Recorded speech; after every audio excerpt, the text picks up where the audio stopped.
ये कहानी तब की है जब कोविड आने वाला था, उससे ये पहले की है ये वाली कहानी। जब मेरी एक दोस्त अदिति, वो और उसके दोस्त नासिक के किसी एक बंगलो में गए थे। एक फार्म हाउस टाइप है, मैं उसका ऑफ कोर्स नाम नहीं बताऊंगा आप लोगों को फॉर ऑब्वियस रीजंस। एंड वो नासिक के फार्म हाउस में गए थे एंड उनके साथ वहाँ पे ऐसी ऐसी चीज़ें हुई थी जिसको आई डोंट थिंक सो कि आप यकीन भी कर पाओगे। लेकिन ये जो कहानी है बहुत ज़्यादा डरावनी है। This is not just a story, it's a horror story. मेरी भी रातों की नींद खराब हुई है ये सुन के, लेकिन अब बारी आपकी है। लेकिन अब ये वीडियो शुरू करने से पहले ऐसे ही और horror, mysterious and historical videos देखने के लिए सब्सक्राइब कर दीजिए इस चैनल को। अब ये कहानी शुरू होती है सुबह के कुछ अभी 4-5 बज रहे थे एंड अदिति के फोन में कुछ 4-5 बार कॉल आ गया, वो भी उसके दोस्त प्राची का। एंड 5वें-6ठी बार में अदिति ने बोला, फोन उठा दिया। बोला क्या हुआ यार, इतने सुबह तू कॉल कर। फिर प्राची ने बोला तू जल्दी से नीचे उतर यार, जल्दी नीचे उतर। फिर अदिति ने बोला तुम लोग को काम धंधा नहीं है क्या? काम आज मंडे ट्यूसडे चल रहा है यार, मतलब वीकडे है ये। फिर उसने बोला हाँ वही हमको तुझे बताना था कि सब लोगों ने छुट्टी डाल दी है, तू भी जल्दी से ईमेल कर दे अपने कंपनी में कि आज मैं नहीं आऊँगी 1-2 दिन के लिए। फिर प्राची ने कहा कि हम लोग ऐसे ही अचानक से नहीं जा रहे हैं, नासिक में विराज ने एक बहुत ही सस्ते में एक बहुत अच्छा खासा विला भी बुक किया है। तो ऐसा नहीं कि एक नॉर्मल ट्रिप है, अच्छी खासी ट्रिप है, तू बस जल्दी से नीचे उतर जा। लेकिन आखिर में अदिति ने प्राची को वहीं पे बालकनी में खड़े खड़े बोला कि नहीं यार मैं नहीं आ सकती, मुझे पता है तुम लोगों ने काफ़ी एफर्ट्स डाले हैं यहाँ पे आने के, लेकिन मुझे ऑफिस में बहुत ज़्यादा काम है यार, मैं नहीं आ सकती, तुम लोग चले जाओ। एंड प्राची यानी उसके सारे दोस्त लोग वहाँ से चले गए। एंड अदिति अगले सुबह अपने ऑफिस में बैठी हुई थी। अभी काफ़ी ज़्यादा टाइम हो गया, वो एकदम बोर हो गई थी। एंड दोपहर का समय अभी हो गया, ठीक है। लंच के टाइम पे वो अपना फ़ोन फाइनली उसने उठाया एंड उसने देखा कि प्राची, वीरा, अमोघ, ये सब लोग सब फोटोज़ वगैरह डाल रहे हैं। किसी में वो लोग स्विम कर रहे हैं, किसी में वो लोग कहीं पे ट्रैकिंग कर रहे हैं। हर चीज़ में वो लोग बहुत एंजॉय कर रहे थे। एंड अदिति यहाँ पे ऑफिस में बैठ के अपना लंच का डब्बा खा रही थी। अब यहाँ पे बात ऐसी है कि अदिति ने कहा कि अभी यार मैं छुट्टी तो ले ही सकती हूँ, काफ़ी टाइम से मैंने छुट्टियाँ तो ली नहीं है, तो फिर मैं छुट्टी ले सकती हूँ। एक काम करती हूँ, मैं भी मेल डाल ही देती हूँ कि मैं छुट्टी पे जा रही हूँ 1-2 दिन के लिए, तो मैं आऊँगी सीधा परसों से। तो और उसने मेल डाल दिया एंड उसने बोली कि मैं आज रात को ही निकल जाऊँगी। फिर उसने जल्दी प्राची को भी फ़ोन किया और उसको बोला कि देख मैं मुंबई से नासिक निकल रही हूँ, 4 घंटे पे पहुँच जाऊँगी। विराज को कुछ भी मत बोलना मेरे आने की वजह से, क्योंकि गाइज अदिति एंड विराज में ना थोड़ा बहुत सा कनेक्शन था एंड अदिति को विराज बहुत ज़्यादा पसंद था। तो फिर अदिति को ऐसा लग रहा था चलो ठीक है, रात को जाऊंगी तो मैं उसको सरप्राइज कर दूंगी एंड मुझे थोड़ा सा टाइम स्पेंड करने के लिए भी मौका मिल जाएगा। तो ऐसा ही हुआ एंड जैसे ही उसका ऑफिस आवर्स खत्म हुए वो घर पे गई, अपना बैग उठाई और वो निकल गई नासिक के लिए। गाइज अदिति के पास ना अभी ऑलरेडी एड्रेस पहुंच चुका था एंड अदिति को लग रही थी बहुत ज़्यादा भूख, लेकिन अभी भी जो रास्ता था 2 घंटा दूर था। सो शी वाज लेकिन अभी खाऊंगी तो मैं उन लोग के साथ ही जाके खाऊंगी। उसने बोला चलो अभी आसपास पास कुछ है मैं लेके चली जाती हूँ उन लोगों के लिए भी, लेकिन बात पूछ लेती हूँ कि वो लोग भी खाएंगे या नहीं कि खाएंगे। उसने प्राची को कॉल किया, प्राची ने उठाया नहीं। 10 मिनट बाद उसने अमोघ को कॉल किया, उसने भी उठाया नहीं। फिर वो लगातार प्राची को कॉल किए जा रही है, प्राची कॉल ही नहीं उठा रही थी। अभी अदिति सोच रही थी कि मुझे तो विराज को सरप्राइज देना है, तो उसको तो कॉल नहीं कर सकती, लेकिन उसको भी मैं कर ही देते हूँ कॉल। उसने विराज को कॉल किया, उसने भी नहीं उठाया।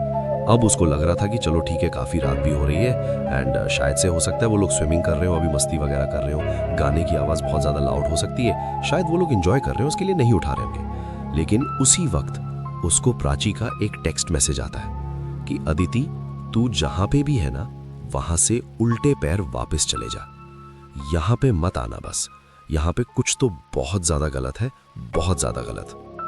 गाइज अभी अदिति ने तुरंत वापस प्राची को कॉल किया। प्राची ने वापस से फ़ोन काटा एंड वो भी टेक्स्ट मैसेज पे आ गई कि हमारे बगल में एक रूम है जिसके हम लोग चाहते नहीं कि तू उसके आसपास घूमे, वहाँ से अजीबोगरीब तरीके की आवाज़ें आ रही हैं, चीखने चिल्लाने की आवाज़ें आ रही हैं, जो बिल्कुल भी ऐसा लग नहीं रहा है कि किसी इंसान की है, एकदम शैतानी आवाज़ है वो। एंड हम लोग भी उस घर में अभी रह नहीं पा रहे, वी आर वेरी अनकम्फर्टेबल। हमने नीचे जाके वॉचमैन को भी पूछा, उसने बोला सालों से वहाँ का जो ओनर है उसने ये कमरा बंद करके रखा है, वहाँ पे अंदर कई सालों से कोई भी नहीं गया है, तू उल्टे पैर वापस चले जा अदिति, हम तेरे को अभी भी कह रहे हैं। एंड बस इतनी सी बातें बोल के उसने वो ऑफलाइन चले गई। अदिति को लगा कि ये लोग क्या मजाक कर रहे हैं, मुझे कुछ समझ में नहीं आ रहा। मुझे लग रहा है कि ये लोग बस मुझे डराने की कोशिश कर रहे हैं। मैं अगर उनके साथ जाती तो ये लोग मेरे साथ ये सब मजाक नहीं करते, लेकिन अभी रात हो रही है इसके लिए ये लोग मेरे साथ ये सारा मजाक कर रहे हैं। लेकिन अभी ये मजाक होते, ये सारी बातें होते होते वो अभी सीधा उस बंगले के पास पहुंच चुकी थी and she was already having the address. वो जैसे ही गेट के पास पहुंची वो हॉर्न बजा रही थी, लेकिन फिर भी कोई खोल नहीं रहा था वो वाला गेट, ना ही वॉचमैन था वहां पे, क्योंकि ऑलरेडी प्राची ने मेंशन किया था कि हाँ एक वॉचमैन भी है, केयरटेकर है वहां पे। कोई भी वो गेट नहीं खोल रहा था। 5 मिनट हो गए, 10 मिनट हो गए, कोई गेट नहीं खोल रहा है। फिर चलो ठीक है, मैं ही जाके गेट खोल लेती हूँ। तो वो जैसे ही गेट खोलने जा रही थी उसने देखा कि गेट के पास ही एक आदमी खड़ा है, लेकिन वो कौन है उसको पता नहीं, शायद से वॉचमैन ही होगा। फिर उसने जाके वो गेट खोली एंड खोलने के बाद उसने देखा ये जो आदमी था ये विराज था। अभी विराज को देख के अदिति तो बहुत ज्यादा खुश हो गई थी, क्योंकि वो सरप्राइज उसी को देने के लिए आई थी। फिर विराज ने कहा कि प्राची ने तुझे मैसेज नहीं किया था क्या यहाँ नहीं आने के लिए? विराज ने कहा एटलीस्ट हम लोग तो यहाँ पे आके फंस चुके, तुम तो बाहर थे, तुम बाहर ही रहते, लेकिन यहाँ पे नहीं आना चाहिए था। फिर अदिति ने बोला तुम लोग बस मजाक कर रहे हो मेरे साथ, आ जाओ चलो कम से कम अंदर तो जाते हैं। फिर विराज के साथ वो चलते चलते अंदर गए एंड वो बहुत ज्यादा एकदम खुश हो गई थी विला को देख के कि अच्छा खासा विला है, बड़ा है, वहाँ पे गार्डन है, वहाँ पे स्विमिंग पूल है, माउंटेन व्यू है, हर एक चीज एकदम प्रॉपर है। फिर उसको फाइनली अभी प्राची मिली। उसने बोला प्राची हुआ क्या है यार, तुम लोग ऐसा मजाक क्या कर रहे हो मेरे साथ? उसने बोला मजाक नहीं, ये बात सच, एकदम सच है। मैं और अमोघ अगल बगल में सोए हुए थे और उस वक्त अमोघ मेरे पास आया और उसने कहा कि प्राची ये जो हमारा बगल वाला कमरा है यहाँ से ठोकने की आवाजें आ रही हैं, चीखने चिल्लाने की आवाजें आ रही हैं जो बहुत ज्यादा शैतानी है, और सब लोग अपने अपने कमरे में हैं। फिर यहाँ से कौन चिल्ला रहा है, कौन ठोक रहा है, और बाहर लॉक लगा हुआ है, कोई ना अंदर आ सकता है ना बाहर से जा सकता है, क्या हो रहा है यहाँ पे? फिर उसके बाद अदिति ने कहा कि फिर तुम लोगों ने यहाँ के ओनर को नहीं मैसेज किया क्या? फिर प्राची ने बोला कि मैंने विराज को बोला था, अमोघ को बोला था ये सब चीज के बारे में, बस यहाँ पे आने के बाद से यहाँ के ओनर ने हमारा रिप्लाई देना बंद कर दिया है, वो रिस्पॉन्ड ही नहीं कर रहा। यूजुअली बात इतनी ज्यादा अलग थी कि अदिति इन बातों को मान ही नहीं रही थी। वो अभी भी ये सोच रही थी कि शायद से मेरे दोस्त मुझे सिर्फ झूठ कह रहे हैं, ये सारी चीजें एग्जिस्ट नहीं करती हैं, मैं समझ नहीं पा रही हूँ इन चीजों को। एंड बहुत रात हो चुकी थी। उसने अभी कहा कि मैं बहुत थक चुकी हूँ, ये सब कुछ ट्रैवलिंग वगैरह से, तुम्हारा ये मस्ती मजाक जो भी है मुझे कुछ समझ में नहीं आ रहा, मैं जा रही हूँ सोने के लिए, सुबह में देखेंगे, सुबह में तो एंजॉय करेंगे यहाँ पे, बल्कि तो अभी आप लोग भी जाके सो जाओ। सब लोग जाके सो गए थे। आधी रात हो रही थी, अदिति के बगल में विराज लेटा हुआ था एंड आधी रात में अदिति को ऐसा लगा कि उसके चेहरे पे किसी ने तो हाथ घुमाया। उसने पहले इग्नोर कर दिया, शायद से विराज का हाथ लगाएगा, उसको लगा ठीक है। दूसरी बार वापस से किसी ने उसके चेहरे पे हाथ घुमाया एंड इस बार उसने अपनी आंखें खोली, इधर उधर देखा, कोई नहीं था। अपने बगल में देखा तो विराज शांति से लेटा हुआ था, बहुत गहरी नींद में था, ऐसा लग ही नहीं रहा था कि वो जस्ट अभी कुछ वक्त पहले उठा हुआ था।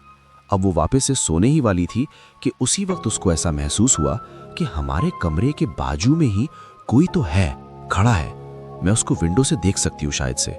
वो विंडो के नजदीक गई, उसने देखा कि एक डिस्टेंस पे एक आदमी खड़ा था, बहुत अंधेरे में। उसने कहा कि ये आदमी कौन है, हम चारों में से तो नहीं लग रहा, जो वॉचमैन है वो भी ऐसा नहीं दिखता, मुझे बाहर जाके देखना चाहिए। अदिति को लगा कि विराज तो अभी मेरे बगल में ही सोया है, तो अब ये आदमी कौन हो सकता है, शायद से अमोघ होगा। उसको बोला चलो ठीक है, फिर भी मैं जाके देख के आती हूँ। वो अपने कमरे से बाहर गई, विला के बाहर। उसने जाके देखा वहां पे कौन है, कोई नहीं था। थोड़ा और डिस्टेंस पे उसने देखा, वो आदमी और ज्यादा उसको दूर दिख रहा था। वो और थोड़ा सा दूर गई देखने के लिए, लेकिन वो आदमी अभी उसको मिल नहीं रहा था। अभी जैसे ही वो वहां पे जाने लग रही थी और ज्यादा करीब, उसको पीछे से आवाज आई विला के अंदर से कि किसी ने उसका नाम पुकारा हो, अदिति करके। और फिर अभी वो विला के अंदर वापस गई। विला के अंदर वापस जाने के बाद उसने देखा कि सारी लाइटें बंद है, हर एक लाइटें बंद है, जबकि शायद ऐसा था नहीं पहले जब वो वहां से निकली थी तब। सारी लाइटें बंद है, सिर्फ वो देख सकती थी कि एक कमरे में लाइट ऑन है ऊपर की तरफ। और अभी उसको ऐसा महसूस हो रहा था कि मुझे मेरा फोन चाहिए, मैं जरा फोन लेके आती हूँ, थोड़ा जरा फ्लैशलाइट वगैरह ऑन करके मैं देखती हूँ आसपास हो क्या रहा है असल में।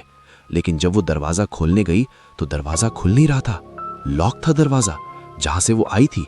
और वो जो दरवाजा था ना, वो कांच का था, उसको सब कुछ दिख सकता था कि अंदर बाहर क्या हो रहा है। उसने देखा कि उसी दरवाजे के बाहर प्राची खड़ी थी, पर वो क्यों खड़ी थी वो इसको पता नहीं। ये बुला रही थी लेकिन प्राची सुन नहीं रही थी। फिर उसके बाद अदिति ने बोला चलो अभी अगर दरवाज़ा खुल ही नहीं रहा है तो फिर मैं सीधा भी ऊपर जाती हूँ। वो जैसे ही ऊपर जाने लगी सीढ़ियों से, उसने देखा कि उसके आंखों के ठीक सामने अमोघ और विराज खड़े थे। अभी अदिति एकदम ज़्यादा सोच में पड़ गई थी कि अब ये सब कुछ क्या हो रहा है। पहले तो मैं विला के बाहर प्राची को देखती हूँ, वो भी इतने रात को। विराज और अमोघ को अभी सीढ़ियों के पास मैंने देख लिया। क्या कर रहे थे मुझे पता नहीं। अब मैं अपने कमरे के अंदर जाती हूँ। वो अपने कमरे के अंदर गई और कमरे के अंदर वो अपना फोन ढूंढने ही लग रही थी कि उसी समय उसने देखा कि उसके ठीक सामने, एग्जैक्ट सामने वही आदमी खड़ा था। सो ये आदमी जो भी है ये जिंदा नहीं है। ऐसा इंसान होता ही नहीं है। अलग ही तरीके की बदबू आ रही है इसमें से। इसका पूरा बदन सड़ चुका है, डिकम्पोज हो चुका है। ये एक सांस लेने वाला इंसान तो ये बिल्कुल भी नहीं है। शायद हो सकता है ये एक मुर्दा हो, एक प्रेत हो, एक आत्मा हो सकता है। फिर उसने बोला मैं इसके करीब नहीं रहना चाहूंगी। फिर उसने जैसे ही वो पीछे मुड़ी, उसने देखा कि उसके तीनों दोस्त प्राची, अमोघ और विराज उसके ठीक सामने खड़े थे और ये लोग भी ना इसी आत्मा के जैसे दिख रहे थे। इसमें अदिति ने पूछा ये सब कुछ हो क्या रहा है यार यहाँ पे? Is this some kind of a joke जो आप लोग मेरे साथ करना चाहते हो? लेकिन फिर भी ना उसके जो दोस्त लोग थे बहुत सीरियस थे और उसके तरफ बढ़ रहे थे। जिंदा नहीं लग रहे थे कि डर के मारे पीछे होने लग गई एंड किसी तो चीज के ऊपर उसका पैर अटक गया एंड वो पीछे जाके गिर गई। वो जैसे ही उठी देखने के लिए कि ऐसी क्या चीज नीचे रखी हुई थी जिसको टकरा के मैं गिर गई, उसने नीचे देखा तो नीचे उसके तीनों दोस्तों के लाश थी।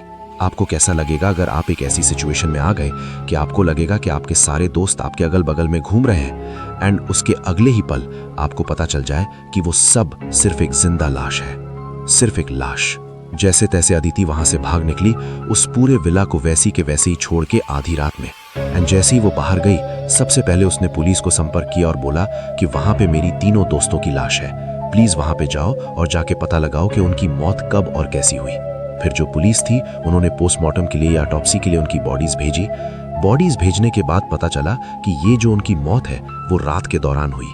एंड जब उनको टाइमिंग बताया तो ये टाइमिंग उस वक्त की थी जब अदिति जस्ट उस विला के पास पहुंचने वाली थी। मैसेजेस वसेजेस सब कुछ अदिति के पास पहुंच चुके थे ऑलरेडी कि यहाँ पे मत आना वगैरह वगैरह। सारी बातें अदिति को पता चल गई थी। मतलब द मोमेंट अदिति विराज को मिली तब से लेके अब तक सब चीजें उसका बस एक दिमाग में चल रही थी। सब चीजें सिर्फ प्रेत आत्माओं की दुनिया के साथ चल रही थी उसके साथ। विराज की आत्मा, प्राची की आत्मा, अमोघ की आत्मा सब आस पास ही भटक रही थी। उसको ऐसा लग रहा था कि ये उसके दोस्त हैं, लेकिन ये उसके दोस्त नहीं थे, बस एक कमरे में बंद भटकी हुई आत्मा की। एंड पुलिस ने यह भी बताया कि जिस कमरे में ये सारी लाशें पड़ी हुई थी, ये कमरा लॉक था। कोई अंदर ना आ सकता है ना वहां से जा सकता है। ये एक ऐसी मिस्ट्री है जो सॉल्व नहीं हो पाई। क्या हुआ, कब हुआ, किसी को कुछ पता नहीं चला। एंड गाइज, बस एक बात समझ में नहीं आई कि उसके दोस्तों ने कहा था कि एक कमरा है जो यहाँ पे बंद है और अंदर से चीखने चिल्लाने की आवाज आ रही है। जब उस कमरे को खोल के देखा तो वहां पे अंदर इन तीनों दोस्तों की ही लाश थी। अब आप बताओ, आपको क्या लगता है? क्या आज भी अदिति को उन सब का घोस्ट हॉन्ट करता होगा? प्लीज कमेंट्स में बताओ।